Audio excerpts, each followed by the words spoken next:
الحمد للہ وکفا والصلاة والسلام علی عباده الذین اصطفیٰ خصوصاً علی افضلہم وخاتم النبیین محمد الامین وعلی آلہ وصحبہ اجمعین اما بعد فاعوذ باللہ من الشیطان الرجیم بسم اللہ الرحمن الرحیم وَإِذِ ابْتَلَىٰ إِبْرَاهِيمَ رَبُّهُ بِكَلِمَاتٍ فَأَتَمَّهُنَّ قَالَ إِنِّي جَاعِلُكَ لِلنَّاسِ إِمَامًا قَالَ وَمِن ذُرِّيَّتِي قَالَ لَا يَنَالُ عَهْدِي الظَّالِمِينَ إِلَىٰ قَوْلِهِ تَعَالَىٰ ربنا وابعث فيهم رسولا منهم يتلو عليهم آياتك ويعلمهم الكتاب والحكمة ويزكيهم إنك أنت العزيز الحكيم صدق الله العظيم رب اشرح لي صدري ويسر لي أمري واحلل عقدة من لساني يفقهوا قولي اللہم ربنا الہمنا رشدنا واعذنا من شرور انفسنا اللہم ارنا الحق حقا وارزقنا اتباعه وارنا الباطل باطلا وارزقنا اجتنابه اللہم وفقنا لما تحب وترضى آمین یا رب العالمین۔ سورہ بقرہ کے 15ویں رکوع کی تلاوت بھی ہم اس سے قبل کر چکے ہیں اور اس کی چند آیات کا مطالعہ بھی ہم نے مکمل کر لیا تھا۔ آج اس پہلی نشست میں انشاءاللہ اس رکوع کا مطالعہ ہم مکمل کریں گے۔ جو آیات ہم پڑھ چکے ہیں ان کے ضمن میں بھی بعض باتیں ایسی ہیں کہ جو میں چاہتا ہوں کہ ان کی طرف توجہ دوبارہ مبذول کرا دوں۔ پہلی آیت وَإِذِ ابْتَلَىٰ إِبْرَاهِيمَ رَبُّهُ بِكَلِمَاتٍ فَأَتَمَّهُنَّ، اور یاد کرو جبکہ آزمایا ابراہیم کو اس کے رب نے علیہ السلام بے کلمات، بڑی بڑی باتوں میں، فاتمہن، تو اس نے ان سب کو پورا کر دیا، ان تمام امتحانات میں کامیاب ہوا۔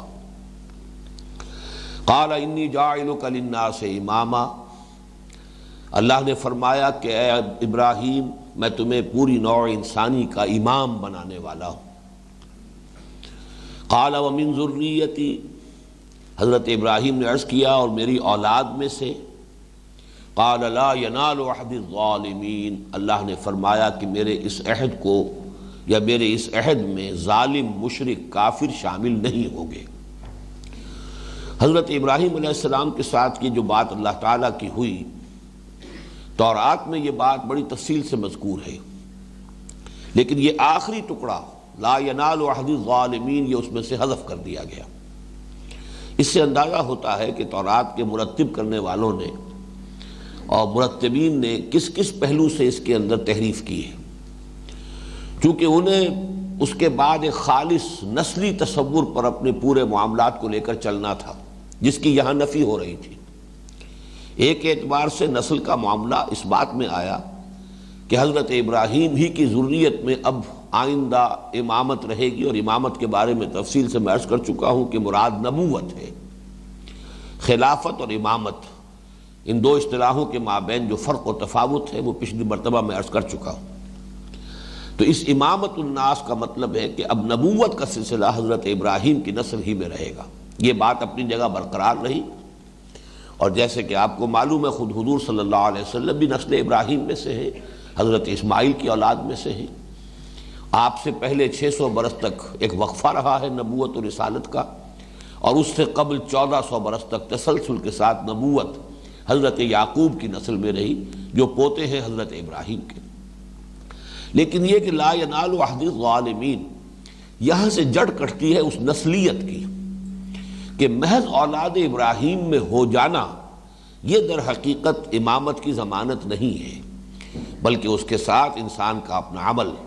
بلا من اسلم وجہہ للہ وہو محسن، یہ شرطیں بھی پوری کرنی لازم ہے کہ ایمان اور عمل صالح کی شرائط بھی پوری ہو، تب در حقیقت اللہ تعالیٰ کے اس عہد میں نسل ابراہیمی سے تعلق رکھنے والے لوگ شامل ہوں گے۔ اگلی آیت میں فرمایا وَإِذْ جَعَلْنَا الْبَيْتَ مَثَابَةً لِلنَّاسِ وَأَمْنًا، اور یاد کرو جب کہ ہم نے اپنے گھر کو، البیت، بیت پر الف لام آ گیا، یہ عہد کا ہے، اپنا گھر، ہمارا گھر بیت اللہ، ہم نے اسے بنا دیا امن کی جگہ اور بار بار آنے کی جگہ، مرجع،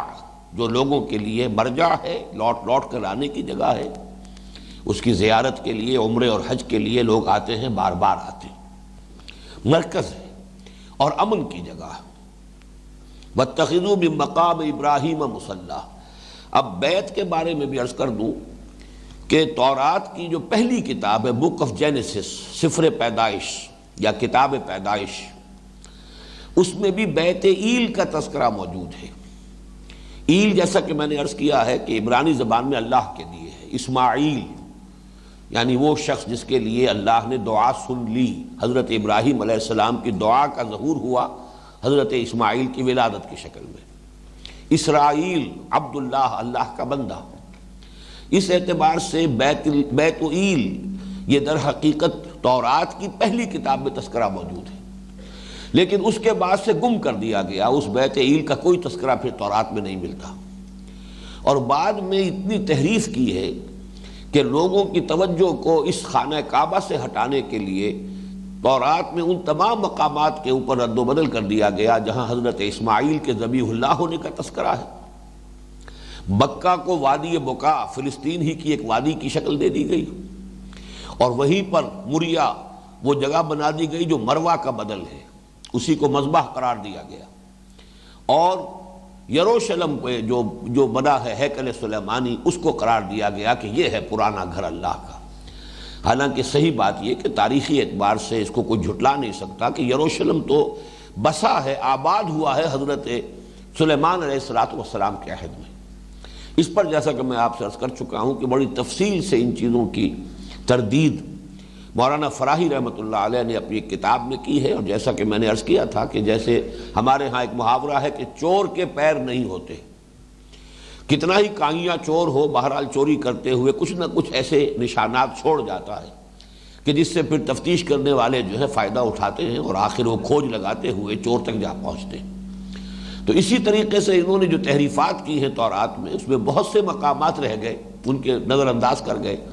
کہ ان نشانات راہ سے بھی انسان فیصلہ کرے اگر حقیقت پہنچنے کا، تو حقیقت معلوم ہو جاتی ہے کہ بیت اللہ، ان اول بیت وضع للناس للذی بمکہ، اور مکہ یہی ہے جو آج مکہ ہے، اصل گھر جو ہے۔ اور میں آج دیکھ رہا تھا، اس کا یہاں تو موقع نہیں ہے تفصیلات میں جانے کا، مولانا عبدالماجد دریابادی رحمۃ اللہ علیہ نے اپنی تفسیر میں بہت حوالے دیے ہیں، عیسائی جو مستشرقین ہیں ان کے بھی حوالے دیے ہیں، اور ایک تو ایسا رومی سیاح کہ جس کا زمانہ حضرت مسیح کے پیدائش سے بھی 100 برس قبل کا ہے، کہ ان کے ہاں سے بھی حوالے ملتے ہیں کہ قدیم ترین گھر جو ہے معبد اس روح ارضی پر، وہ وہی ہے کہ جو مکے میں ہے، جو عرب کا مرکز رہا ہے۔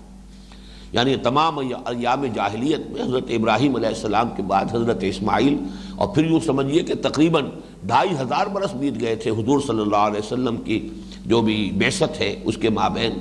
لیکن اس پورے عرصے میں پورے عرب کا مرکز رہا ہے یہ ایک دینی مرکز، روحانی مرکز، چاہے اس کی حیثیت بدل گئی، اس کو ایک بتکدہ بنا دیا گیا، لیکن بت تو اس میں رکھے ہوئے تھے، وہ گھر جو ہے اصل، وہ گھر در حقیقت سب کے لیے مرجع بنا رہا ہے۔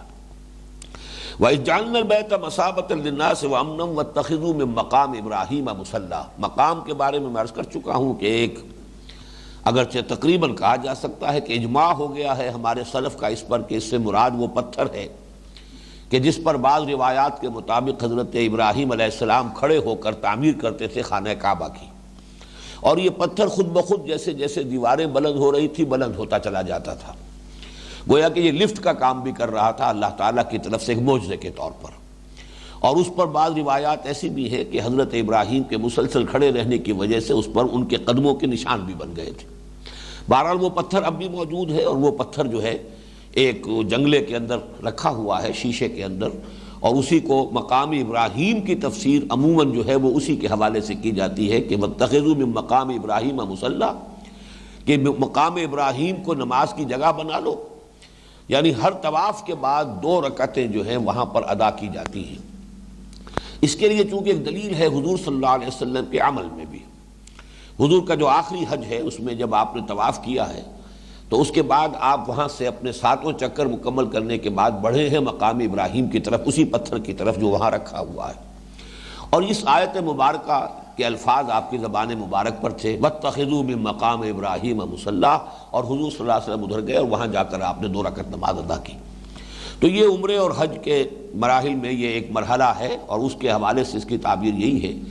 لیکن ایک دوسری تعبیر بھی ہے جو دل کو لگتی ہے کہ مقام ابراہیم سے مراد گویا کہ یہ بستی ہے، یہ آبادی ہے جس کو کہ ابراہیم نے اپنا مسکن بنایا، اپنی اولاد کی ایک شاخ کو یہاں آباد کیا. اور اس معنی کیے جائیں تو اس ابراہیم کے قیام گاہ میں سے ایک حصہ من مقام ابراہیم مصلی، وہاں ایک نماز کی جگہ بھی بناؤ، مصلی نماز کی جگہ. اور وہ گویا کہ اس سے پھر مراد ہو جائے گا کہ یہاں مسجد حرام مراد ہے. خانہ کعبہ بیت اللہ وہ تو اپنی جگہ پر ایک عمارت ہے، وہ مسجد حرام کی گود میں ہے. تو وَاتَّخِذُوا مِن مَّقَامِ إِبْرَاهِيمَ مُصَلًّى اس اعتبار سے گویا کہ اس کی تفسیر ہوگی اور اس کو تعبیر کیا جائے گا مسجد حرام سے. واللہ عالم، یہ دونوں آراء موجود ہیں. وَعَهِدْنَا إِلَىٰ إِبْرَاهِيمَ وَإِسْمَاعِيلَ أَن طَهِّرَا بَيْتِيَ لِلطَّائِفِينَ وَالْعَاكِفِينَ وَالرُّكَّعِ السُّجُودِ. جیسا کہ میں نے عرض کیا تھا اس رکوع کی اکثر آیات وہ ہیں کہ جن کا مثنیٰ یعنی اسی کی ہم مضمون آیت کہیں نہ کہیں قرآن مجید میں موجود ہے. اب یہ مضمون بھی آپ کو سورہ حج میں ملے گا. وَإِذْ بَوَّأْنَا لِإِبْرَاهِيمَ مَكَانَ الْبَيْتِ أَلَّا تُشْرِكْ بِي شَيْئًا وَطَهِّرْ بَيْتِيَ لِلطَّائِفِينَ وَالْقَائِمِينَ وَالرُّكَّعِ السُّجُودِ. تو بس صرف ایک لفظ کا فرق ہے، وہاں قائمین آیا ہے یہاں عاکفین آیا ہے. قائم قیام بھی نماز کا ایک رکن ہے، رکعی سجود رکوع اور سجود کی طرح کھڑے ہونے والے اللہ کے حضور نماز میں عبادت میں اور رکوع اور سجود کرنے والے. اور عاکف اعتکاف جو ہے وہ کہتے ہیں توجہ کو کسی شے پر مرکوز کر کے بیٹھ رہنا، لو لگانا جسے ہم کہتے ہیں. عکف علیہ یعکف ای اقبل علیہ مواظبا ولازمہ. عکف اس کو کہتے ہیں کہ کسی شے کی طرف توجہ کر کے رخ کر کے اور پھر اسی کو لازم پکڑ کر انسان اپنی توجہ کو مرکوز کر کے بیٹھ رہے. وَإِذْ قَالَ إِبْرَاهِيمُ رَبِّ اجْعَلْ هَٰذَا بَلَدًا آمِنًا.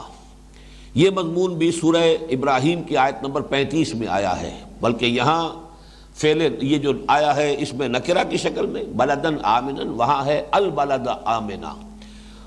رب اجعل ھذا البلد آمنا، اے رب اس شہر کو، اس بستی کو، اس آبادی کو امن کا گہوارہ بنا دے. وارزق اہلہ من الثمرات من آمن منہم باللہ والیوم الآخر. یہ جو دعا کی حضرت ابراہیم نے کہ یہ جو میں اپنی نسل کی ایک شاخ کو یہاں آباد کر رہا ہوں پروردگار، تو ان کے لیے رزق کا اہتمام فرما. اس کی تفصیل ہے جو سورہ ابراہیم میں آئی ہے. یہاں پر اجمالاً اس کا ذکر ہے، سورہ ابراہیم کی آیت میں اس کا پورا مقدمہ، اس کے لیے اس دعا کے لیے درخواست کے لیے جو جڑ بنیاد ہے وہ بھی بیان کی گئی. ربنا انی اسکنت من ذریتی بواد غیر ذی زرع عند بیتک المحرم ربنا لیقیموا الصلاۃ. پروردگار میں نے اپنی نسل میں سے ایک شاخ کو اس وادی میں لا کر آباد کر دیا ہے جہاں کوئی زراعت نہیں، بے آب و گیاہ وادی، یہاں کوئی شے پیدا نہیں ہوتی، کوئی شے اگتی نہیں ہے. میں نے یہاں تیرے حکم کے تحت تیرے اس گھر کے پاس عند بیتک المحرم، تیرے گھر کے پاس لا کر آباد کر دیا ہے، حرمت والا گھر. لیقیموا الصلاۃ، اس مقصد سے کہ یہاں پر وہ نماز کا اہتمام کریں، نماز قائم کریں، اس گھر کو آباد کریں، یہ گھر واقعی خدا پرستی کا مرکز بن جائے. تو جب میں نے یہ خدمت سر انجام دی ہے پروردگار تیرے حکم کی تعمیل میں، تو فاجعل افئدۃ من الناس تہوی الیہم وارزقہم من الثمرات لعلہم یشکرون. تو پروردگار اب لوگوں کے دل ان کی طرف مائل کر، یعنی یہ جو ایک ہے کہ لوگوں کی توجہ ان کی طرف ہو، لوگوں کے دلوں میں ان کی محبت پیدا ہو جائے، بلکہ یہ کہ اس گھر کی مناسبت سے ایک عقیدت کا رشتہ استوار ہو جائے کہ یہ اس گھر کے آباد کرنے والے ہیں، اس گھر کے متولی ہیں، اس گھر کے خادم ہیں، اس گھر کو پاک صاف رکھنے والے ہیں زائرین کے لیے اور حجاج کے لیے اور عمرہ کرنے والوں کے لیے اور قیام کرنے والوں کے لیے اور اعتکاف اور طواف کرنے والوں کے لیے. تو پروردگار لوگوں کے دلوں میں ہوا یہوی جو آتا ہے وہ کسی چیز کا نیچے گرنا، اترنا، تو تہوی الیہم دل ان کی طرف مائل ہو جائیں، جھک جائیں ان کی جانب، دلوں میں، لوگوں کے دلوں میں ان کے لیے محبت اور عقیدت پیدا فرما دے، تاکہ یہ پھر ثمرات کے ذریعے سے ان کو رزق عطا فرما۔ یہاں پر فواکہ کا عام طور پر جو لفظ یہاں ثمرات کا آیا ہے، ترجمہ لوگ کر دیتے ہیں اس کے مراد پھل ہیں، حالانکہ پھل کے لیے عربی زبان میں جو معین لفظ فواکہ ہے۔ ثمرات یہ میں بیان کر چکا ہوں، ثمرات تو کسی بھی شے کا جو حاصل ہے وہ اس کا ثمر ہے، چنانچہ خود انسان کا ثمر ہے اس کی اولاد۔ اس اعتبار سے یہاں صرف پھلوں کی بات نہیں رہے گی بلکہ اجناس بھی اس میں شامل ہو جائیں گی۔ اس میں جو آخری بات تھی وہ یہ کہ حضرت ابراہیم علیہ السلام نے، چونکہ اللہ تعالیٰ نے جب امامت کا مسئلہ تھا تو اللہ تعالیٰ نے فرما دیا تھا کہ میرا جو عہد ہے کہ انی جاعلک للناس اماما، اس میں ظالم شریک نہیں ہوں گے، تمہاری نسل کے وہ لوگ جو کفر یا شرک کا راستہ اختیار کریں گے وہ اس میں شامل نہیں ہوں گے۔ تو یہاں حضرت ابراہیم نے خود آگے بڑھ کر اپنی اولاد کے لیے جب رزق کی دعا کی ہے تو اس میں سے ان کو خارج کر دیا، بلکہ صرف اس دعا کو انہی لوگوں کے لیے رکھا ہے من آمن منہم باللہ والیوم الآخر،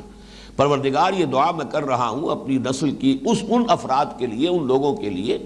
جو ایمان تجھ پر ایمان رکھتے ہوں، یوم آخر پر ایمان رکھتے ہوں۔ ظاہر بات ہے جب اللہ پر اور یوم آخر پر ایمان ہوگا تو ان کا عمل لازماً درست ہوگا، عمل صالح ہوگا۔ اس کا جو یہاں پر جواب دیا ہے یہ قرآن مجید کے فلسفے کا اہم مسئلہ ہے۔ قال ومن کفر فامتعہ قلیلا، اللہ نے فرمایا جو کوئی کفر کی روش اختیار کرے گا تو اسے بھی میں متاع دوں گا۔ متاع جو ہے دنیاوی سامان، یہ دنیا متاع ہے، برتنے کی چیز ہے، یہ صرف ضروریات زندگی جو ہے اس کی حد تک اگر انسان ان کو استعمال کرے تو اس میں کوئی حرج نہیں ہے، اس سے لو نہ لگائے، اس سے محبت نہ کرے، ان کو اصل مقصود نہ بنا لے، انہی کو اپنی بھاگ دوڑ اور سعی و جہد کا اصل جو ہے نصب العین نہ بنا لے، بلکہ یہ کہ استعمال کی حد تک، ضروریات زندگی ہیں ان کی حد تک ان کا استعمال ہرگز کوئی بری شے نہیں۔ لیکن اس میں کوئی فرق اللہ تعالیٰ نے نہیں رکھا ہے مومن اور کافر کے مابین۔ فرمایا فَأُمَتِّعُهُ قَلِيلًا، جو کوئی کفر کی روش اختیار کرے گا اسے بھی میں ساز و سامان دنیاوی سے تو نوازوں گا، اگرچہ قلیل ہے، قلیل اس معنی میں نہیں ہے، ہو سکتا ہے کفار کو بہت دولت دے دے، لیکن یہ کہ قلیل دنیا تو کل کی کل قلیل ہے، دنیا کی کوئی حیثیت ہی نہیں ہے۔ یہ آخرت کے مقابلے میں در حقیقت دنیا و ما فیہا کل مل کر بھی قلیل کے حکم میں ہے۔ جیسے کہ ایک حدیث میں آتا ہے کہ اگر اللہ کی نگاہ میں اس دنیا و ما فیہا کی قدر اگر مچھر کے پر کے برابر بھی ہوتی تو وہ یہاں سے کسی کافر کو ایک گھونٹ پانی بھی نہ دیتا۔ جو شخص کفر کر رہا ہے، انکار کر رہا ہے اللہ کا، اللہ تعالیٰ کیوں اسے یہاں سے، اگر یہ واقعی کوئی نعمت ہے، کوئی بہت ہی قابل قدر اور وقت والی شے ہے تو اللہ کا بھی نہ دیتا۔ تو حقیقت میں یہ قلیل کا لفظ یہاں جو آیا ہے وہ اس اعتبار سے آیا کہ دنیا اگر معافی ہا سب کچھ بھی اگر کسی کو دے دیا جائے تو وہ بھی قلیل ہی کے حکم میں ہے۔ تو اصل بات جو سمجھانی ہے وہ یہ ہے کہ یہاں کا معاملہ جو ہے اس میں کافر اور مومن، مسلم اور کافر کے درمیان کوئی فرق نہیں ہے۔ اللہ تعالیٰ دنیا کا ساز و سامان لوگوں کو دیتا ہے اس لیے کہ بہرحال دنیا میں رکھنا ہے، انہیں آزمانا ہے، یہ ان کا امتحانی وقفہ ہے، اس کے لیے جو بھی اسباب معاش ہیں وہ اللہ تعالیٰ نے سب کے لیے یہ دسترخوان جو ہے اپنا سب کے لیے کشادہ کر دیا ہے، یہاں سے مومن بھی کھاتا ہے اور کافر بھی کھاتا ہے۔ سورہ بنی اسرائیل میں اس کو بیان کیا گیا ہے کُلًّا نُمِدُّ ہؤلاء وہؤلاء من عطاء ربک وما کان عطاء ربک محظورا، اس دنیا کے دسترخوان سے تو ہم مدد پہنچائیں گے اور یہاں پہ ساری ضروریات جو ہیں ان کی زندگی کی فراہم کر دیں گے، ان کو بھی، اہل ایمان کو بھی، اہل کفر کو بھی۔ وما کان عطاء ربک معذورا، یہ تو آپ کے رب کی عطا ہے اور اس عطا کا سلسلہ کوئی منقطع کرنے والا نہیں ہے۔ کوئی صاحب ایمان یہ سمجھے ان کافروں کو تو اللہ تعالیٰ کو چاہیے کہ رزق کے دروازے ان پر بند کر دے، یہ بات ہونے والی نہیں ہے۔ وما کان عطاء ربک محظورا، یہ تو گویا کہ اس حکمت تخلیقی کی نفی ہو جائے گی جس پر اللہ تعالیٰ نے اس دنیا کو پیدا فرمایا ہے۔ بلکہ یہ مضمون جو ہے اپنے کلائمیکس کو پہنچا سورہ زخرف میں، وَلَوْلَا أَن يَكُونَ النَّاسُ أُمَّةً وَاحِدَةً لَجَعَلْنَا لِمَن يَكْفُرُ بِالرَّحْمَنِ لِبُيُوتِهِمْ سُقُفًا مِّن فِضَّةٍ وَمَعَارِجَ عَلَيْهَا يَظْهَرُونَ، اگر ہمیں یہ اندیشہ نہ ہوتا، اگر اس بات کا اندیشہ نہ ہوتا کہ سبھی کافر ہو جائیں گے، ایک ہی امت کافرہ بن جائے گی پوری نوع انسانی، یعنی ہم نے اتنا سخت امتحان نہیں لیا ہے اہل ایمان کا، ورنہ واقعہ یہ کہ ہمارے نزدیک تو اس دنیا اور اس کی پوری جو ہے دولت اور اس کا ساز و سامان اس کی کوئی وقت نہیں ہے۔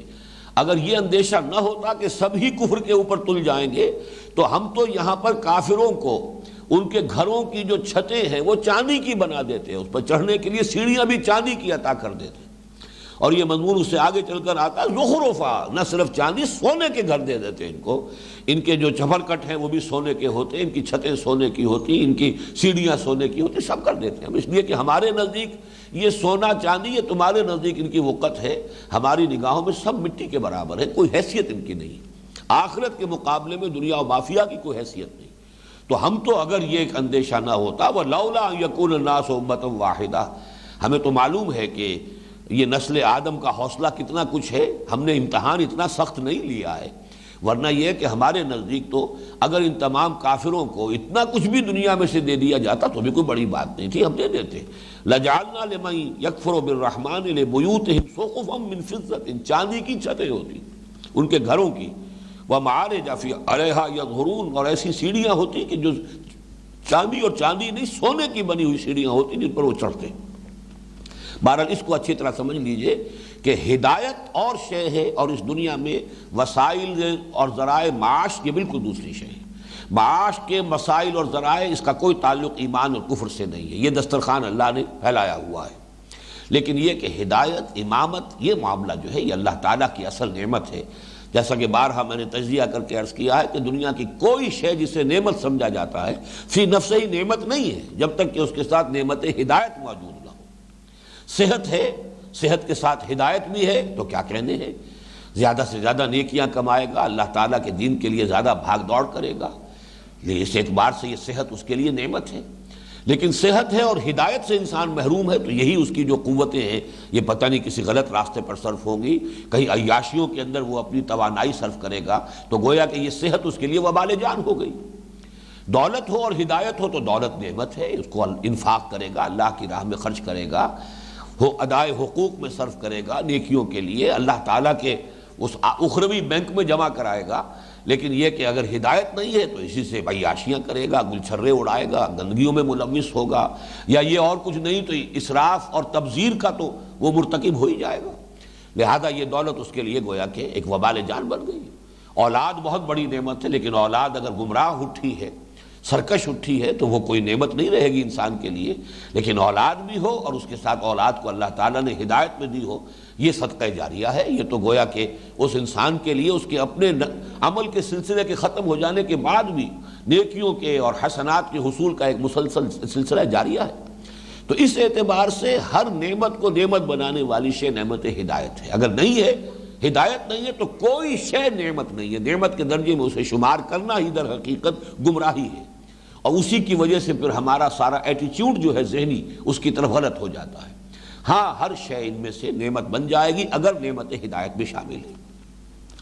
اب آگے چلیے وَإِذْ يَرْفَعُ إِبْرَاهِيمُ الْقَوَاعِدَ مِنَ الْبَيْتِ وَإِسْمَاعِيلُ، اور ذرا تصور کرو اس وقت کا جب کہ اٹھا رہے تھے ابراہیم بنیادوں کو، گھر کی، ہمارے گھر کی بنیادوں کو اٹھا رہے تھے۔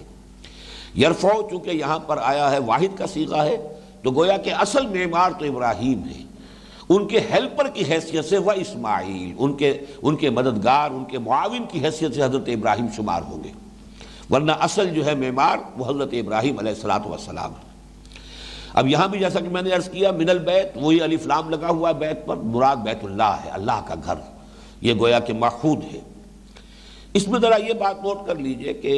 اس گھر کی تعمیر اول نہیں ہے یہ جو حضرت ابراہیم کے ہاتھوں ہو رہی ہے، جبکہ ان اول بیت وضع للناس الذی ببکہ سورہ آل عمران میں فرمایا پہلا گھر جو بنا ہے لوگوں کے لیے عبادت خداوندی کے مرکز کی حیثیت سے وہ ہے جو مکے میں ہے۔ تو اب ظاہر ہے حضرت ابراہیم سے پہلے تو نہ معلوم کتنے رسول آ چکے ہیں، حضرت ہود، حضرت صالح، یہ سب کے سب اسی جزیرہ نما کے اندر اللہ کے جلیل القدر رسول آئے ہیں، اور باقی رسولوں کا تذکرہ تو آپ کہہ سکتے ہیں نوح، حضرت نوح جو ہے وہ تو شمال کی جانب تھے، جو آج کل کے زمانے کا کردستان ہے وہ ہے اصل قوم نوح کی جگہ، لیکن یہ کہ حضرت ہود یہ تو جنوبی علاقہ احقاف کا جو ہے جزیرہ نما عرب کا، اور حضرت صالح آئے ہیں اسی جزیرہ نما عرب کے شمال مغربی کونے کے اندر۔ تو اللہ کے پیغمبر یہاں آتے رہے، نسل انسانی جو ہے اب چلی آ رہی ہے، تو کیسے ممکن ہے کہ عبادت خداوندی کے لیے پہلے کوئی گھر تعمیر نہ ہوا ہوتا؟ تو بہت قوی بات ہے یہ کہ در حقیقت اس کے بنانے والے حضرت ابراہیم اور حضرت آدم اور حضرت شیس علیہ السلام، یہ دو باپ بیٹا ہیں کہ جنہوں نے مل کر اس گھر کی تعمیر کی ہے علیہ السلام۔ البتہ اس کے بعد یہ کہ سلاموں وغیرہ اور امتداد زمانہ کی وجہ سے بس اس کی بنیادیں تو رہ گئی تھیں، باقی یہ ایک ٹیلے کی شکل میں تھا، جیسے کہ ہمارے ہاں آثار قدیمہ جو ہوتے ہیں عام طور پر ٹیلوں کی شکل میں ہوتے ہیں۔ حضرت ابراہیم کے زمانے میں جب کہ اللہ تعالیٰ کے حکم سے وہ حضرت ہاجرہ اپنی اہلیہ اور حضرت اسماعیل اپنے فرزند ان دونوں کو لے کر ساتھ یہاں آئے تو وہ ایک ٹیلا سا تھا، اس کے سوا یہاں کچھ نہیں تھا۔ اس ٹیلے میں سے پھر وہ بنیادیں برآمد کی گئی، قواعد گویا کہ پہلے سے موجود تھے، اس لیے بنیاد بنانے کی انہیں یہاں ضرورت پیش نہیں آئی ہے، بلکہ وہ پہلے سے جو بنیادیں تھیں، یرفع ابراہیم القواعد من البیت، اس گھر کے قواعد جو ہیں، قواعد جمع قاعدے کی، بیس قاعدہ، تو گویا کہ جو بنیادیں تھیں وہ پہلے سے تھیں، ان کے اوپر جو بھی مٹی آ گئی تھی اللہ تعالیٰ نے اس بوأنا لابراہیم مکان البیت، اللہ نے نشاندہی فرما دی، اے ابراہیم یہاں ذرا کھدائی کرو تو وہ بنیادیں نکل آئیں گی اور پھر ان بنیادوں سے تعمیر شروع کرو۔ وَإِذْ يَرْفَعُ إِبْرَاهِيمُ الْقَوَاعِدَ مِنَ الْبَيْتِ وَإِسْمَاعِيلُ رَبَّنَا تَقَبَّلْ مِنَّا إِنَّكَ أَنْتَ السَّمِيعُ الْعَلِيمُ۔ اس وقت وہ یہ دعا کر رہے تھے، یہ الفاظ یہاں پر محذوف ہیں، بس ان کے جو الفاظ ہیں دعا کے وہ نقل کر دیے گئے، گویا کہ ان کے زبانوں پر، ان کے منہ پر، ان کی یہ دعا جو تھی، ان کے لبوں پر یہ دعا تھی، ربنا تقبل منا، اے رب ہمارے قبول فرما اس کو ہماری طرف سے۔ ایک تو اس کے دو مفہوم ہو سکتے ہیں، ہماری اس محنت کو قبول فرما، اس کار خیر کی توفیق تو نے ہمیں دی کہ تیرا یہ قدیم گھر جسے بیت عتیق بھی کہا گیا، ثم محلھا الی البیت العتیق، وہ پرانا گھر، قدیم ترین گھر، تو دو مقامات قرآن مجید میں ایسے جہاں سے ثابت ہوتا ہے کہ بڑا قدیم گھر ہے یہ صرف حضرت ابراہیم سے اس کی تاریخ کا آغاز نہیں ہے، بلکہ یہ کہ ان اول بیت وضع للناس الذی بمکہ، اور ایک بیت عتیق، یہ جو ہے معلوم ہوتا ہے بہت قدیم گھر۔ تو پروردگار تو نے جو ہمیں توفیق دی، کسی بھی خیر کی توفیق بھی اللہ کی جانب سے ارزانی ہوتی ہے، لیکن پھر انسان دعا کرتا ہے اللہ اسے شرف قبول بھی عطا فرما۔ اور اس میں ایک نکتہ نکالا ہے بعض مفسرین نے کہ یہ تقبل جو ہے باب تفاعل ہے، اور باب تفاعل کا ایک خاصہ ہے تکلف، کسی کام کو کرنا اگرچہ کہ اس کے کرنے میں رکاوٹیں موجود ہوں تو ذرا مشقت کر کے، مشقت اور محنت سے وہ کام کرنا، تو اس میں گویا کہ یہ نکتہ ہے کہ انسان کی کوئی سعی ہو، کوئی جہد ہو، کوئی نیکی ہو، کوئی عبادت گزاری کا معاملہ ہو، بہرحال نقائص رہ جاتے ہیں، کوتاہیاں رہ جاتی ہیں، تو ہر وقت اسے اپنی کوتاہیوں پر نگاہ رکھتے ہوئے کہ اللہ ہے تو نہیں اس قابل میرا یہ کام یا میرا یہ عمل یا میری یہ سعی یا یہ میری کوشش کہ یہ از خود مستحق ہو جائے تیرے لیے کہ تو اسے قبول کرے، لیکن پروردگار تو قبول فرما اس کی تمام کوتاہیوں کے باوجود، تمام ہماری جو بھی تقصیرات ہیں ان کے باوجود۔ یہ گویا کہ لفظ تقبل کے اندر ایک مفہوم ہے، ربنا تقبل منا۔ دوسرا مفہوم ہو سکتا ہے ہماری اس دعا کو قبول فرما، یہ گویا کہ تمہید بن جائے گی، چونکہ ابھی دعا جو ہے اگلی دو آیتوں میں بھی یہ دعا مسلسل چل رہی ہے، تو پروردگار ہماری اس دعا کو جو اس وقت ہم تیرے سامنے پیش کر رہے ہیں، ہماری اس عرضداشت کو شرف قبول عطا فرما، انک انت السمیع العلیم، یقیناً تو ہی ہے کہ جو سب کچھ سننے والا اور سب کچھ جاننے والا ہے۔ یہاں یہ وہی حصر کا مفہوم آ جاتا ہے، انک انت، یقیناً تو ہی ہے، باقی بھی خیر سنتے ہیں اور علم رکھنے والے ہیں، لیکن سب کچھ سننے والا اور سب کچھ جاننے والا تو ہی ہے، تیری ہی ذات ہے تنہا کہ جو سب کچھ سننے والی اور سب کچھ جاننے والی ہے۔ ابھی وہ دعا اب آگے چل رہی ہے، ربنا وجعلنا مسلمین لک، اور اے رب ہمارے ہم دونوں کو اپنا فرما بردار بنائے رکھ۔ یہاں پر بعض حضرات نے ترجمہ جو کیا ہے کہ ہم دونوں کو اپنا فرما بردار بنا لے، تو میرے نزدیک یہ تھوڑی سی کوتاہی والی بات ہے۔ حضرت ابراہیم پہلے سے بھی فرما بردار ہیں، حضرت اسماعیل پہلے سے بھی فرما بردار ہیں، حضرت ابراہیم کون کون سی وادیوں میں سے گزر چکے ہیں، امتحانات کیسے کیسے پاس کر چکے ہیں، وَإِذِ ابْتَلَىٰ إِبْرَاهِيمَ رَبُّهُ بِكَلِمَاتٍ فَأَتَمَّهُنَّ، تو یہاں ترجمہ ہونا چاہیے اے رب ہمارے ہم دونوں کو اپنا فرما بردار بنائے رکھ، یعنی جو بھی تو نے سعادت ہمیں عطا فرمائی ہے اسلام کی، فرما برداری کی، طاعت کی، عبادت کی، اے اللہ اس پر ہمیں استقامت عطا فرما، ہم اسی پر جمے رہیں۔ اور یہ نکتہ بہت اہم ہے کہ کسی بھی مقام پر پہنچنے کے باوجود انسان کو ہمیشہ خائف رہنا چاہیے، لرزاں ترساں رہنا چاہیے کہ آج تو اللہ نے مجھے یہ توفیق دی ہے، کل کہیں یہ توفیق سلب نہ ہو جائے، میری کسی کوتاہی کے باعث کوئی ایسا نہ ہو کہ کوئی ایسی لغزش ہو جائے کہ سارا کیا دھرا جو ہے وہ رہ جائے، اور سارا جو بھی کچھ کیا تھا وہ حبط اعمال کا، جس کی کہ بار بار قرآن مجید میں جو آئی ہے وعید، حبطت اعمالہم فی الدنیا والآخرہ، ان کے اعمال، ان کی نیکیاں وہ سب کی سب ضائع ہو گئی، ختم ہو گئی، حبط ہو گئی۔ تو اللہ ایسا حادثہ ہمارے ساتھ نہ ہونے پائے. ربنا وجعلنا مسلمین لک. اب یہاں لفظ اسلام جو ہے آگے بھی چل کر آئے گا، یہ اگلے رکوع میں بہت اہتمام کے ساتھ لفظ آئے گا. یہ اس کی حقیقت کو نوٹ کیجئے کہ اگرچہ جب ہم اصطلاحات میں آئیں گے تو اسلام اس سے بلندتر اصطلاح ایمان، قالت الاعراب آمنا قل لم تؤمنوا ولکن قولوا اسلمنا. یہ بدو کہہ رہے ہیں کہ ہم ایمان لے آئے، نبی ان سے کہہ دیجئے کہ تم ایمان نہیں لائے ہو، اس مغالطے میں نہ ہو، مبتلا مت ہو، بلکہ تم کہہ سکتے ہو ہم اسلام لے آئے. تو گویا کہ یہ پہلی منزل ہے. اس کے بعد دوسری منزل ہے آگے، جیسا کہ بارہا میں بیان کر چکا ہوں کہ اسلام عام ہے، ایمان خاص ہے. ہر مومن تو مسلم ہے، ہر مسلم مومن نہیں ہے. اب ہمارا جو بھی حال ہے اس وقت، 1 ارب سے زیادہ مسلمان جو دنیا میں ہیں، ان میں کتنے ہوں گے کہ جو حقیقتاً ایمان سے بہرہ ور ہیں؟ مسلمان تو ہیں، لیکن یہ کہ ایمان وہ ایک بہت بڑی شے ہے، بہت بلند مقام ہے. پھر اس سے بھی ایک اونچا مقام ہے احسان، بلند ترین مقام ہے کہ جو حدیث جبرائیل میں بھی آیا ہے، سورہ مائدہ کی اس آیت میں بھی آیا ہے. لیس علی الذین آمنوا وعملوا الصالحات جناح فیما طعموا اذا ما اتقوا وآمنوا وعملوا الصالحات ثم اتقوا وآمنوا ثم اتقوا واحسنوا واللہ یحب المحسنین. یہ تیسری منزل ہے، بلند ترین منزل ہے، اسلام، ایمان اور احسان.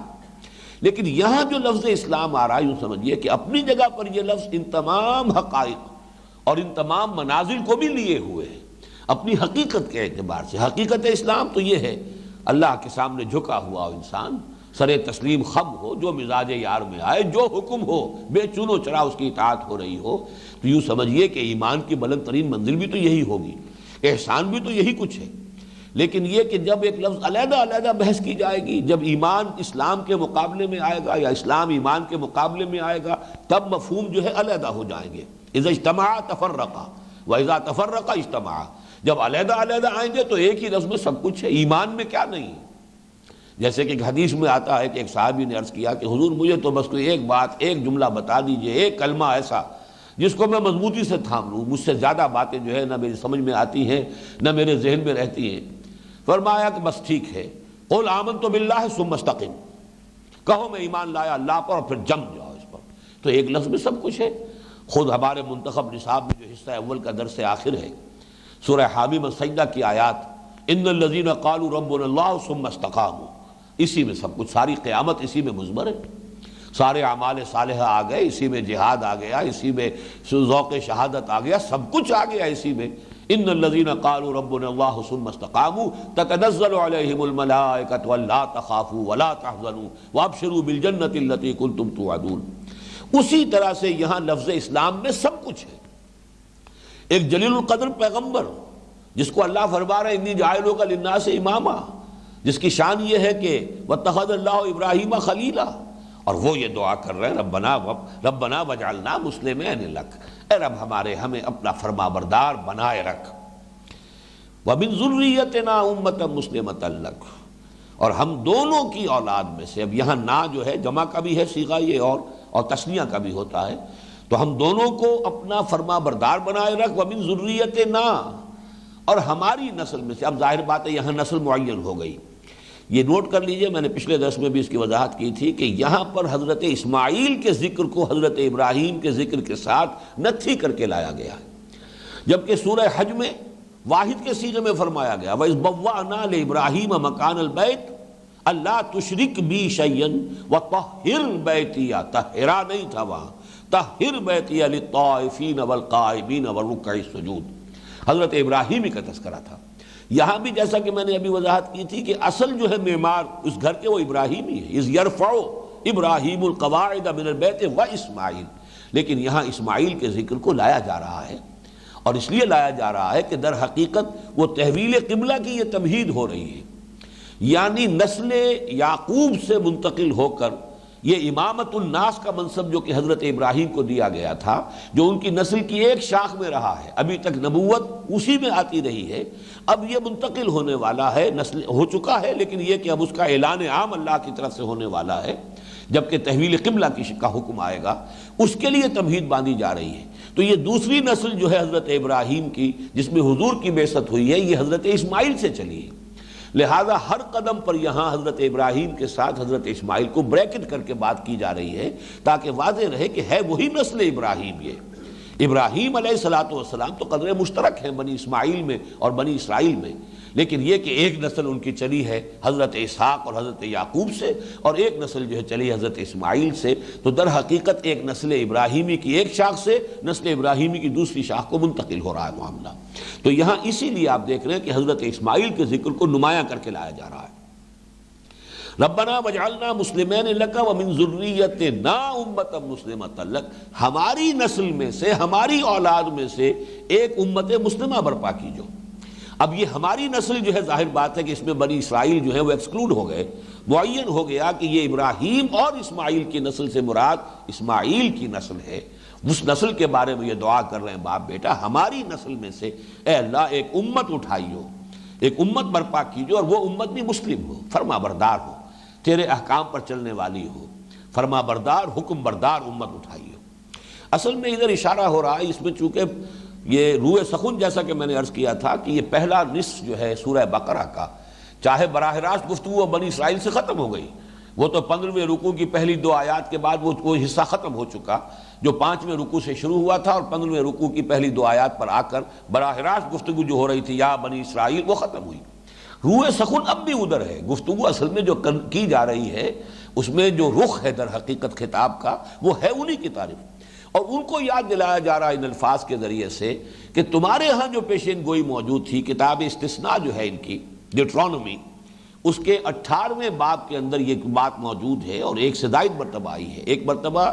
حضرت موسیٰ سے خطاب کر کے اللہ نے فرمایا ہے، اور ایک مرتبہ ان کا ذکر کیا ہے بنی اسرائیل کے بھائیوں کے حوالے سے، میں ان کے بھائیوں میں سے تیرے مانند ایک نبی اٹھاؤں گا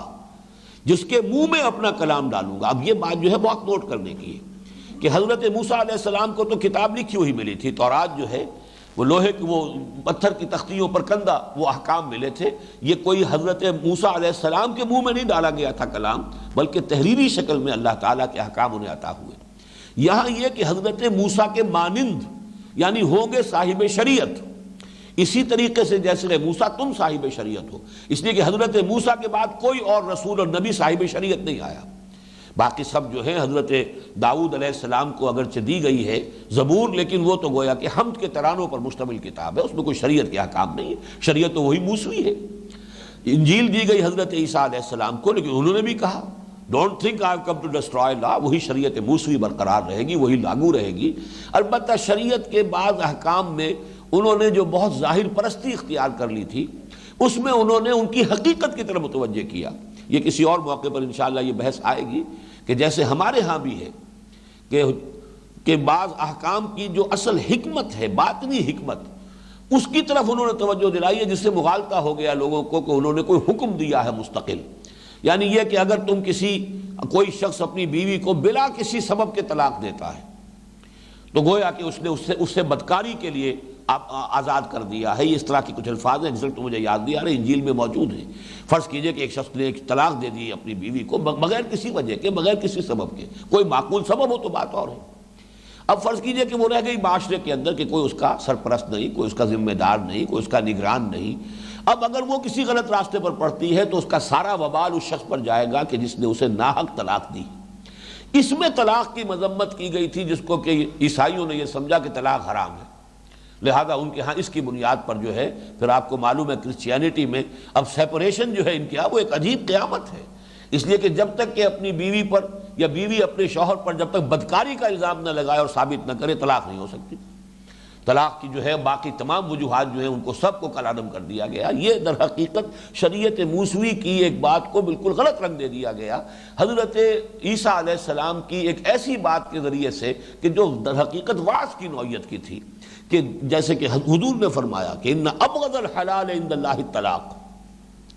تمام حلال چیزوں میں اللہ کے نزدیک سب سے زیادہ ناپسندیدہ مبغوض شے طلاق ہے، لیکن طلاق اپنی جگہ پر شریعت کے اندر ہے، اس کا ایک حق دیا گیا ہے۔ اگر کسی نے ناحق دی ہے طلاق تو اللہ کے ہاں اس کی جواب دہی ہوگی، اس کی پوچھ گچھ ہو جائے گی، لیکن یہاں وہ طلاق واقع ہو جائے گی، قانونی تقاضے اس کے پورے ہو جائیں گے، تو اس کے بعد جو ہے وہ خاتون کسی اور نکاح کے لیے وہ آزاد ہوگی، کسی اور شخص کے ساتھ نکاح کرے۔ اور اس میں بلکہ بعض مقامات تو قرآن مجید کے ایسے آئے ہیں کہ جس میں طلاق کی ترغیب ہے کہ بجائے اس کے خام خواہ کسی عورت کو معلق رکھا جائے، اس کو تو طلاق دے دینا بہتر ہے، آزاد کر دینا بہتر ہے۔ کیا عجب کہ اللہ تعالیٰ تمہارے لیے بھی کوئی بہتر شکل پیدا کر دے اور اس کے لیے بھی کوئی بہتر شکل پیدا کر دے۔ مزاج کی موافقت نہیں ہو رہی ہے، لڑتے پھرتے ہیں، اور ہر وقت گھر کا ماحول جو ہے وہ ایک فساد کا مرکز بنا ہوا ہے، لیکن اس کے باوجود طلاق نہیں دے رہے۔ بلکہ میں نے آپ کو سنایا ہے، ایک حدیث میں حضور نے فرمایا کہ 3 قسم کے اشخاص وہ ہیں کہ جو دعائیں کرتے ہیں، فریادیں کرتے ہیں، اللہ ان کی فریاد سنتا ہی نہیں، جن میں سے مجھے 2 یاد ہیں، تیسرا یاد نہیں ہے۔ ایک تو وہ شخص جو کسی کو قرض دیتا ہے تو اس وقت تو تحریر نہیں کرتا، تحریر لیتا نہیں اس سے، اب روتا پھرتا، جبکہ اللہ کا حکم تھا اذا تداینتم بدین الی اجل فاکتبوہ الی اجل مسمى فاکتبوہ، لکھو اس کو۔ اس وقت تو وہ دوستی ہے اور محبت ہے اور اعتماد ہے اور یہ ہے، اس میں اللہ کے حکم کو نظر انداز کر دیا، اب رو رہے ہیں، تو اللہ تعالیٰ اس کی فریاد سنے گا ہی نہیں۔ اسی طرح ایک شخص ہے کہ جو اپنی بیوی کے ہاتھوں نالا ہے، فریاد کرتا پھرتا ہے، یہ تو میرے ساتھ ایسا سلوک کرتی ہے اور میں اس طرح میرا اس نے ناک میں دم کیا ہوا ہے، لیکن طلاق نہیں دیتا، جبکہ اللہ تعالیٰ نے طلاق کا راستہ کھلا رکھا ہوا۔ بہرحال یہ میں ایک مثال دے رہا تھا، اس وقت کوئی موضوع میرا طلاق نہیں ہے، کہ در حقیقت شریعت موسوی کے بعض چیزوں پر جن پر لوگوں نے اس کی ظاہر پرستی کی وجہ سے یہودیوں نے کو بہت تشدد اختیار کر لیا تھا، یا اس کے اندر بہت وہ آزادی برت رہے تھے، اس میں کچھ چیزیں اخلاقی نوعیت سے حضرت عیسیٰ علیہ السلام نے فرمائیں، ان کو موجودہ عیسائیت میں ان کو قانون کا درجہ دے کر در حقیقت سارا فساد پیدا کیا گیا، ورنہ اصل میں حضرت عیسیٰ علیہ السلام کا یہ قول موجود ہے کہ شریعت موسوی تم پر لاگو رہے گی، عائد رہے گی۔ Don't think I have come to destroy law, متی کی انجیل میں آج بھی یہ الفاظ موجود ہیں، اس کے باوجود وہ سینٹ پال نے شریعت جو ہے ساقط کر دی۔ بہرحال اس اعتبار سے سمجھ لیجئے کہ یہاں پر حضرت اسماعیل علیہ السلام کا تذکرہ جو ہے بار بار کیوں آ رہا ہے۔ ربنا وجعلنا مسلمین لک ومن ذریتنا امۃ مسلمۃ لک وارنا مناسکنا، اور ہمیں دکھا ہمارے مناسک، مناسک کا لفظ جو ہے منسک کی جمع ہے، اور نسک کا لفظ آتا ہے کپڑے کو، نسک الثوب، کپڑے کو دھو کر پاک صاف کر لیا، تو در حقیقت اس سے مراد ہے عبادات، چاہے وہ کسی میدان کی ہو۔ نماز کی شکل میں عبادت ہے، اس سے بھی در حقیقت انسان اپنے ذہن کی تطہیر کرتا ہے، اپنے وعدے کو دوبارہ اللہ کے ساتھ جو ہے استوار کرتا ہے، ایاک نعبد و ایاک نستعین۔ اسی طرح روزہ ہے، وہ بھی تطہیر نفس کا ذریعہ ہے، تزکیہ نفس کا ذریعہ ہے۔ لیکن ویسے تو یہ تمام عبادات کے لیے ہو سکتا ہے، لیکن جیسے کہ یوسیج ہوتا ہے کہ کوئی لفظ عام ہے لیکن اس کا استعمال کسی خاص مفہوم کے لیے خاص کر دیا گیا، تو نسک کا لفظ جو ہے پھر خاص ہو گیا قربانی کے لیے، اور یہ قربانی کا لفظ چلا آ رہا ان صلاتی و نسکی و محیایا و مماتی للہ رب العالمین۔ اور جیسا کہ آپ کے علم میں ہوگا کہ اصل میں سابقہ شریعت میں نماز پر اتنا زور نہیں تھا جتنا کہ قربانی پر زور تھا۔ یہ شریعت کا ایک ارتقاء ہوا ہے، انسان کے ذہنی ارتقاء کے ساتھ ساتھ اللہ تعالیٰ نے شریعت کے اندر جو ارتقاء جو ہے پیدا فرمایا ہے، اور آخری تکمیلی شکل جو ہے وہ ہے شریعت محمدی صلی اللہ علیہ وسلم۔ یہود کے ہاں نماز سے زیادہ قربانی پر زور تھا، تو اس حوالے سے یہ لفظ ان کے ہاں زیادہ عام تھا۔ بہرحال چونکہ حج کا ایک بہت بڑا جو ہے رکن وہ قربانی ہے، اس حوالے سے حج کے لیے یہ لفظ جو ہے مناسک حج، یہ گویا کہ بہت خاص ہو گیا ہے۔ حج کے جو بھی عبادات ہیں، اس کے جو رسومات ہیں، اس کے جو طور طریقے ہیں، اس کے جو اعمال و ارکان ہیں، اس کے لیے چنانچہ حدیث میں بھی آتا ہے کہ حضور صلی اللہ علیہ وسلم آخری حج کے موقع پہ بار بار ایک جملہ جو ہے وہ آپ اس کو ادا فرماتے رہے، مسلمانوں سے کہتے رہے، خذوا عنی مناسککم فانی مقبوض، یہ مناسک حج مجھ سے سیکھ لو، لے لو مجھ سے یہ مناسک حج، اچھی طرح سمجھ لو کہ حج کیسے کرنا ہے، اس لیے کہ میری اب روح قبض کی جانے والی، یعنی اب میرا آخری وقت ہے، اب میرے انتقال کا وقت آیا ہے۔ اور آپ نے جب خطبہ بھی دیا ہے اس میں حجۃ الوداع میں، تو یہ الفاظ آپ نے آغاز میں فرمائے کہ گمان یہ ہوتا ہے کہ شاید دوبارہ یہاں اس مقام پر میری اور تم لوگوں کی ملاقات نہ ہو۔ تو یہ گویا کہ ایک پیشین گوئی تھی، ایک یعنی پیشگی خبر تھی جو حضور صلی اللہ علیہ وسلم نے اپنے انتقال کی فرما دی۔ تو حج کے دوران بھی آپ کہتے ہیں خذوا عنی مناسککم فانی مقبوض، یہ سارے مناسک حج جو ہے اچھی طرح سمجھ لو، سیکھ لو، ان کو پوری طرح ذہن نشین کر لو، اس لیے کہ میرا جو ہے وہ آخر وقت ہے، مجھے اب جانا ہے، میری اس زندگی سے اگلی اس حیات دائمی جو ہے ابدی، اس کی طرف روانگی کا وقت ہے۔ ارینا کے لفظ کو سمجھ لیجئے کہ ارات جو ہے اللہ دکھا دے ہمیں ہمارے منسک، تو اس میں یہ بھی ہو سکتا ہے کہ کشف کے ذریعے سے دکھا دیا جائے، اللہ کے مختلف یہ طریقے ہیں، یا رویائے صادقہ خواب میں دکھا دیے جائیں۔ ارینا کی ایک شکل یہ بھی ہے جو حضور کے ساتھ ہوئی ہے کہ نماز کیسے پڑھیں، حضرت جبرائیل انسانی شکل میں آئے ہیں اور حضرت جبرائیل نے حضور کو نماز پڑھائی ہے، وہ امام تھے اور حضور مقتدی تھے، تو نماز کے یہ جو طریقے ہیں رکوع اور سجود یہ حضرت جبرائیل نے حضور کو تعلیم فرمائے، اور گویا کہ اس طریقے سے اللہ نے حضور کو دکھا دیا کہ نماز کیسے پڑھیں۔ بلکہ یہ بھی ہے کہ ایک دن آپ نے نماز جو 5 نمازیں ہیں وہ آ کر حضور کو پڑھائی ہے اول وقت، اور دوسرے دن پڑھائی ہیں آخری وقت، اور پھر یہ بتا دیا حضرت جبرائیل نے کہ نماز کے اوقات جو ان دونوں کے مابین ہیں۔ ایک دن جو ہے اول وقت میں نماز پڑھا دی ظہر اور عصر، اور دوسرے دن جو ہے وہ ذرا اس کے آخری وقت میں کہ جہاں جا کر وہ وقت ختم ہو جاتا ہے، اور اس طریقے سے حضور کے علم میں یہ بات آ گئی، اور اس سے پھر آپ کے ذریعے سے امت تک پہنچی، اور آپ نے فرمایا صلو کما رأیتمونی اصلی، نماز ایسے پڑھا کرو جیسے مجھے دیکھتے ہو کہ میں نماز پڑھتا ہوں۔ تو اسی معنی میں اب ہمیں نہیں معلوم کہ حضرت ابراہیم کو اللہ نے یہ منسک جو ہے مناسک حج وہ کس انداز میں دکھائے، کوئی کشف کی صورت میں دکھائے یا کوئی فرشتے کو بھیج کر ان کی تلقین کرائی، لیکن یہاں بہرحال ان کی دعا نقل ہوئی ہے، ربنا وجعلنا مسلمین لک ومن ذریتنا امۃ مسلمۃ لک وارنا مناسکنا وتب علینا۔ یہاں پھر دیکھیے وہ لفظ تب علینا آ گیا، جو تقبل کے حوالے سے میں نے عرض کیا کہ اے رب ہم جو کچھ بھی کریں بہرحال کوئی کوتاہی رہ جائے گی، کوئی اس کے اندر ہماری طرف سے کوئی کمی رہ جائے گی، اس اعتبار سے یہ ہے کہ ہماری توبہ کو بھی قبول فرما، ہم پر شفقت اور رحمت کی نظر فرما، تیری تمام عنایتیں ہمیشہ ہمارے شامل حال رہیں، وَتُبْ عَلَيْنَا إِنَّكَ أَنْتَ التَّوَّابُ الرَّحِيمُ، یقیناً تو ہی ہے توبہ کو قبول کرنے والا۔ تیرا یہ وصف جو ہے بہت راسخ وصف ہے، وصف ہے کہ تو تیری یہ صفت بہت راسخ ہے، پختہ ہے، تو بہت ہی توبہ کو قبول فرمانے والا ہے۔ بلکہ جیسا کہ حدیث میں آتا ہے کہ اللہ تو منتظر رہتا ہے اپنے بندے کا کہ کب یہ توبہ کرے، کب رجوع کرے، رحمت خداوندی انتظار کرتی ہے۔ اور اللہ تعالیٰ کی طرف سے تو یہ بھی ہے کہ ہر شب میں جو اس کے آخری اوقات ہیں، شب کے آخری حصے میں اللہ تعالیٰ نزول اجلال فرماتے ہیں سماع دنیا تک، اور پھر ایک ندا ہوتی ہے حل من مستغفر فاغفر لہ، حل من سائل فاعطیہ، ہے کوئی مانگنے والا کہ میں اسے عطا کروں، اور ہے کوئی استغفار کرنے والا کہ میں اس کے گناہوں کو بخش دوں۔ تو اس معنی میں، اور اللہ تعالیٰ جو بعض احادیث میں تمثیلی رنگ میں جو بتائی ہے کہ اللہ تعالیٰ کی کتنی خوشی ہوتی ہے اپنے بندے کی توبہ سے، جیسے کہ کوئی شخص ہے جس کی سواری جو ہے ایک لقودق بیابان میں گم ہو گئی، ایک سواری پر اسی پر اس کا پانی تھا، اسی پر اس کا کھانا تھا، تھوڑی دیر سستانے کے لیے کہیں بیٹھا ہے، آنکھ لگی، آنکھ کھلی تو معلوم ہوا کہ وہ سواری تو بھاگ گئی کہیں، وہ اونٹ یا اونٹنی جو ہے وہ کہیں نہیں مل رہی، دیوانہ وار ادھر ادھر دوڑتا ہے، بھاگتا ہے، جتنی سکت ہے جسم میں تلاش میں صرف کر دیتا ہے، بالآخر تھک ہار کر موت کے انتظار میں بیٹھا ہوتا ہے کہ اچانک دیکھتا ہے کہ وہ اونٹنی تو کھڑی ہے، موجود ہے، آ گئی ہے، کہیں سے آ گئی، اچانک آ گئی ہے، بولڈ فرام دی بلو، یہ تو آ گئی کہیں سے۔ تو اب خوشی اتنی ہوتی ہے،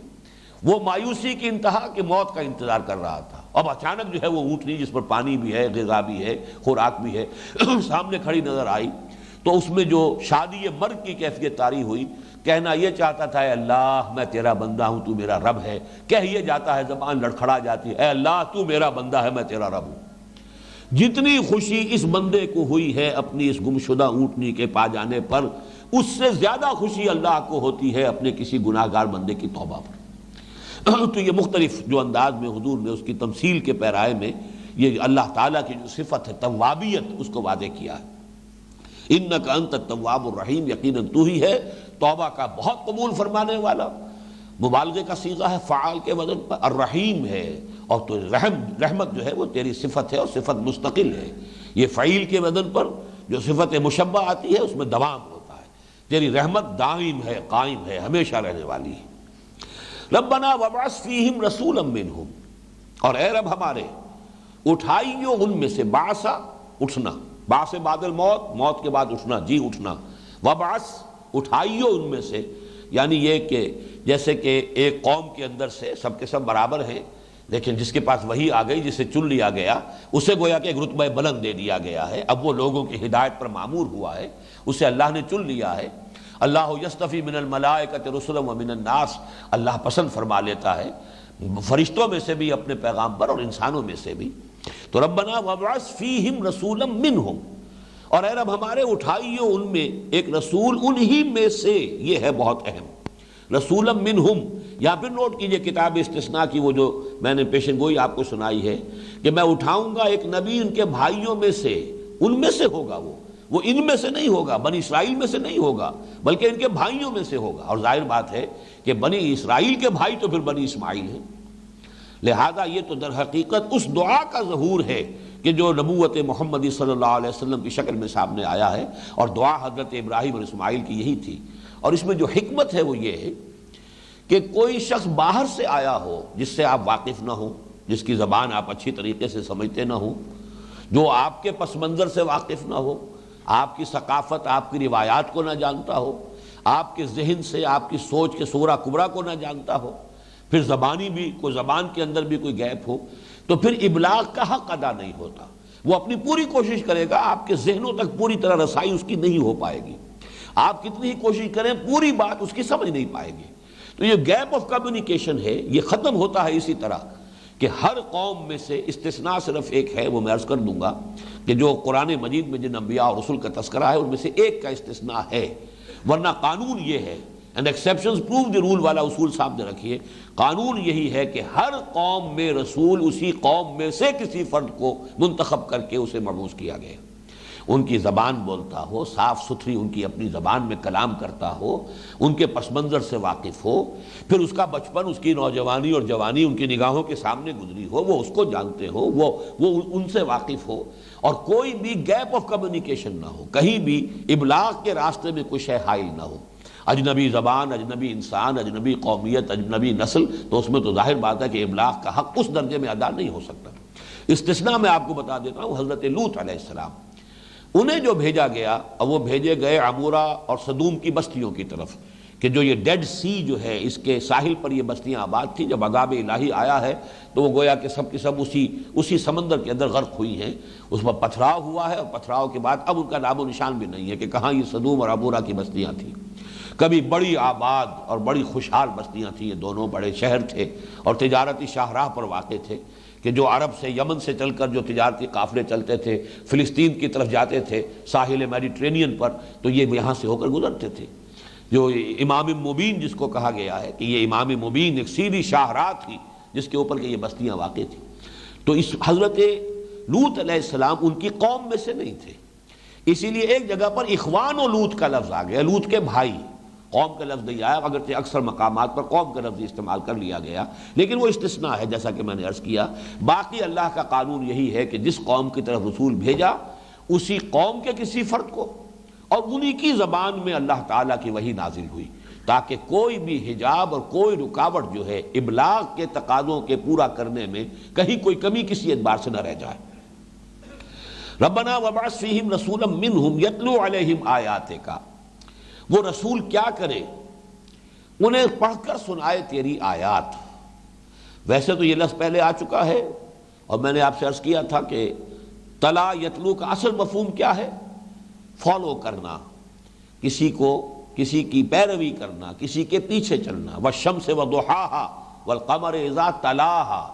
چاند جبکہ سورج کے بعد آتا ہے، سورج کے پیچھے پیچھے آ رہا ہے، تو اسی طریقے سے تلاوت کے معنی یہ ہے۔ لیکن تلا علا کے ساتھ آ گیا ہے تو یہاں پر تو بالکل مفہوم معین ہو گیا، پڑھ کر سنانا۔ یتلو علیہم آیاتہ، انہیں سناتا ہے، انہیں سنائے، کیونکہ دعا کے الفاظ آئے ہیں۔ ربنا وابعث فیہم رسولا منہم یتلو علیہم آیاتک، اب یہاں پر چونکہ اللہ سے دعا کرتے ہوئے خطاب اللہ سے ہو رہا ہے تو یہاں پہ ضمیر جو ہے وہ خطاب کی آئی ہے، مخاطب کی آئی ہے۔ یتلو علیہم آیاتک، جو انہیں تیری آیات پڑھ کر سنائے۔ اس آیت پر مفصل گفتگو اب اگلے سیشن میں انشاءاللہ ہم کریں گے۔ وَيُعَلِّمُهُمُ الْكِتَابَ وَالْحِکْمَةَ، اور انہیں کتاب اور حکمت کی تعلیم دے۔ کتاب ظاہری معنی تو قرآن مجید ہے، لیکن یہ کہ تلاوت آیات بھی قرآن مجید ہے، آیات قرآن کی ہیں، کتاب بھی قرآن ہی مراد ہے، لیکن ان میں فرق یہ ہے کہ در حقیقت آیات کا لفظ جو آتا ہے وہ آتا ہے کسی شے کی نشانی کے طور پر، کوئی شے کسی اور چیز کو یاد دلا دے۔ تو آیات جو ہے قرآن مجید کی آیات، اگرچہ ویسے عام طور پر تو ہر آیت جو ہے قرآن کی آیت ہے، والعصر آیت ہے، اس لیے کہ ہر آیت قرآن مجید کی اللہ تعالیٰ کے علم و حکمت کی نشانی ہے، لیکن خاص وہ حصہ قرآن مجید کا کہ جس کو ہم کہیں گے قرآن کا فلسفہ، فلسفے والی آیات، یعنی جو فلسفے کے موضوعات ہیں کہ اس کائنات کی حقیقت کیا ہے، اس کا کوئی پیدا کرنے والا ہے یا نہیں ہے، انسانی حقیقت کیا ہے، انسانی زندگی کی حقیقت کیا ہے، خیر و شر کی حقیقت کیا ہے، یہ جو اصل مسائل ہیں جن سے کہ فلسفے میں گفتگو ہوتی ہے، ان چیزوں سے جن آیات میں بحث کی گئی ہے۔ قرآن مجید کا سب سے پہلا حصہ جو نازل ہوا ہے وہ ایمانیات کے لیے، اور ایمان جیسا کہ میں اپنے بڑے مفصل خطبات میں واضح کر چکا ہوں، ایمان اور فلسفے کے موضوعات مشترک ہیں۔ وہی موضوعات جو فلسفے کے ہیں وہی ایمان کے ہیں۔ فلسفہ وجود کہیے، پھر یہ فلسفہ اخلاق کہیے، پھر نفسیات کہیے، نفس انسانی کی اصل حقیقت، محرکات عمل کیا کیا ہیں، یہ تمام چیزیں جو ہیں در حقیقت فلسفے کے بھی موضوعات ہیں، ایمان کے بھی موضوعات ہیں۔ تو قرآن مجید کا وہ حصہ جو ایمانیات سے بحث کرتا ہے وہ یتلو علیہم آیات ہی کے ذیل میں آئے گا، یتلو علیہم آیات کا ویعلمہم الکتاب، اور کتاب کا لفظ جو آتا ہے قرآن مجید میں، اس کی بہت سی مثالیں موجود ہیں، بعد میں بعض اس کے شواہد پیش کر دوں گا۔ جہاں حکم دینا ہوتا ہے کسی شے کی فرضیت، کتب علیکم القتال، کتب علیکم الصیام، ان الصلاۃ کانت علی المؤمنین کتابا موقوتا، اس لیے کہ جب کوئی شے لکھ دی گئی وہ واجب ہو گئی، فرض ہو گئی، لازم ہو گئی۔ اس حوالے سے جو احکام ہے شریعت کے، وہ جو حصہ ہے قرآن مجید کا وہ ہے کتاب اور حکمت۔ حکمت بھی قرآن مجید کا ایک حصہ ہے۔ ذالک مما اوحی الیک ربک من الحکمہ، یہ وہ چیزیں ہیں اے محمد صلی اللہ علیہ وسلم جو وحی فرمائی ہیں آپ کی طرف آپ کے رب نے از قسم حکمت۔ تو حکمت جو ہے، جس کے لیے ایک بڑا پیارا لفظ استعمال کیا ہے شیخ الہند مولانا محمود حسن نے اپنے ترجمے میں، تہ کی باتیں، گہرائی کی باتیں، جو اصول ہیں۔ ظاہر بات ہے احکام جو ہیں ان کے نیچے ان کے انڈر لائن پرنسپلز ہے، کوئی اصول ہے جن سے کوئی حکم جو ہے برآمد ہو رہا ہے۔ ایک شخص صرف جانتا ہے حکم کو تو یہ بھی ایک بات ہے، عمل کے لیے کافی ہے کہ یہ حکم ہے، یہ حلال ہے، یہ حرام ہے۔ ایک یہ کہ جو شخص گہرائی میں اتر کر یہ بھی جانتا ہے کہ یہ شے فرض ہے تو کیوں ہے، اور یہ شے حرام ہے تو کیوں ہے، اور ان دو چیزوں کے مابین کیا ربط و تعلق ہے، یہ بھی حرام یہ بھی حرام، ان کے مابین کوئی ربط و تعلق ہے، کوئی منطق ہے، کوئی اصول ہے یا نہیں ہے، انڈر لائن پرنسپلز آف شریعہ، جس پر کہ پھر امام الہند شاہ ولی اللہ دہلوی کی معرکۃ الآراء کتاب میں بحث ہوئی ہے، حجت اللہ البالغہ،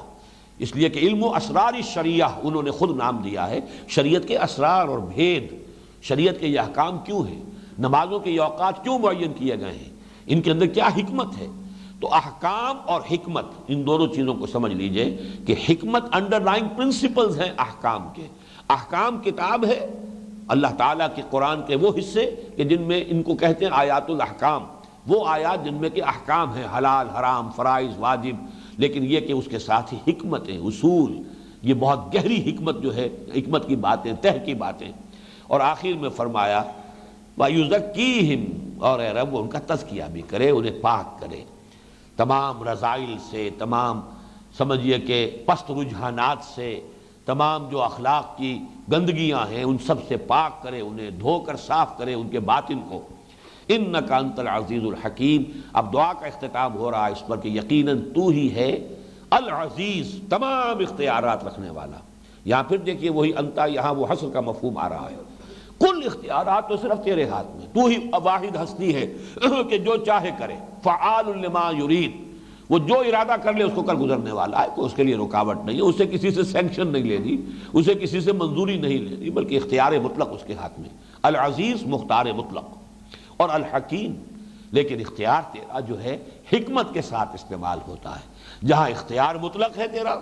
وہی تیری حکمت بھی بالغ ہے، تیری حکمت کامل ہے، لہذا یہ اختیار مطلق حکمت بالغہ کے ساتھ استعمال ہوتا ہے۔ یہ دونوں، جیسا کہ بارہا میں نے عرض کیا ہے، یہ دو صفات یا دو اسماء اللہ تعالیٰ کے، یہ ساتھ ساتھ آتے ہیں، یہ کمپلیمنٹری ہیں، ایک دوسرے کے ساتھ مل کر ایک مفہوم کو مکمل کرتے ہیں، اختیار مطلق اور حکمت مطلقہ، حکمت بالغہ۔